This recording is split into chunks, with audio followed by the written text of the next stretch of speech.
Jake arrived in Vietnam expecting adventure, but what he found was a deeper appreciation for culture and the vast differences in ways of living.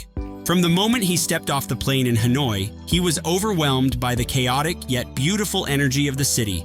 Motorbikes swarmed the streets like schools of fish, weaving in and out of traffic with an unspoken rhythm. The air was thick, with the scent of grilled meats, fresh herbs, and steaming bowls of pho. But what struck him most was the history embedded in every corner: the ancient temples, the weathered buildings still bearing scars from war, and the way the past and present blended seamlessly. In every alley, in every interaction, there was a sense of deep-rooted tradition, respect, and resilience. He spent days exploring the countryside, passing through rice paddies where farmers worked barefoot, smiling as they toiled under the sun. He met families who had lived in the same villages for generations, their lives centered on simple routines, strong family bonds, and a reverence for their ancestors. At night, he sat in tiny plastic chairs on the side of the road, drinking Vietnamese coffee so strong it jolted him awake, listening to locals tell stories of the past. He realized then, there's more than one way to live a good life. After Vietnam, Jake's search for meaning led him to the Philippines, a land of warm smiles, breathtaking islands, and an entirely new perspective on happiness. He landed in Manila, where the streets were loud, lively, and full of contradictions. Towering malls next to slums, luxury cars weaving past jeepneys overflowing with people, five-star hotels beside tiny food stalls selling pork skewers for pennies. He expected to see struggle, and it was there. But what he didn't expect was the overwhelming happiness in the people he met. Despite poverty, Filipinos laughed easily, smiled often, and found joy in the smallest things. They welcomed him like an old friend, inviting him into their homes, sharing meals with him, teaching him words in Tagalog. Jake spent days island hopping in Palawan, surrounded by water so clear it looked like glass. He watched kids play basketball barefoot on the streets, their laughter echoing louder than any worries.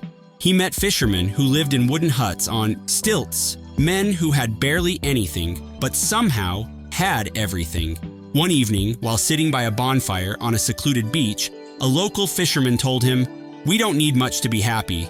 Good food, good company, and the ocean." Jake stared at the waves, letting the words sink in. He thought about all the times he had chased money, success, status, thinking they would bring fulfillment. Yet here, in a place where people had so little, they seemed to have figured it all out. Maybe happiness wasn't about how much you had, but about how much you appreciated what you had. As he boarded his plane back, he felt different. Not lost, not found, just changed. Jake wasn't sure where life would take him next, but for the first time, he was okay with not knowing. Valyria could feel things starting to shift. Money was finally trickling in, and she was no longer living paycheck to paycheck. But every time she took a step forward, something pulled her back. Her strict boss at the luxury condos never stopped making her life difficult. One night, after greeting a late-arriving tourist, she was about to collapse into bed when she got a message. Cover the guest's taxi fare. $20, you can figure it out. Her stomach dropped. $20 was huge. That was nearly a week of food if she stretched it, but she had no choice. The next morning, she handed over the money, gritting her teeth but staying silent. It stung more than just financially. It was a reminder that she still wasn't in control. But no matter how hard things got, she refused to let her family in Venezuela suffer.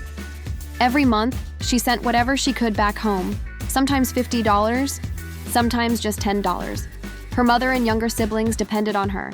Yet, even in the struggle, there was joy. Some of her Venezuelan girlfriends had moved to Guayaquil, and suddenly, she wasn't alone anymore. They had their own crazy way of escaping the stress. Bike rides through the city at night, laughing as they raced down quiet streets. They danced until their legs ached, leaving the clubs at 3 a.m., walking through the humid air, still buzzing with energy. For the first time since she left Venezuela, she felt like she had a piece of home with her. The future was still uncertain, but at least she wasn't facing it alone.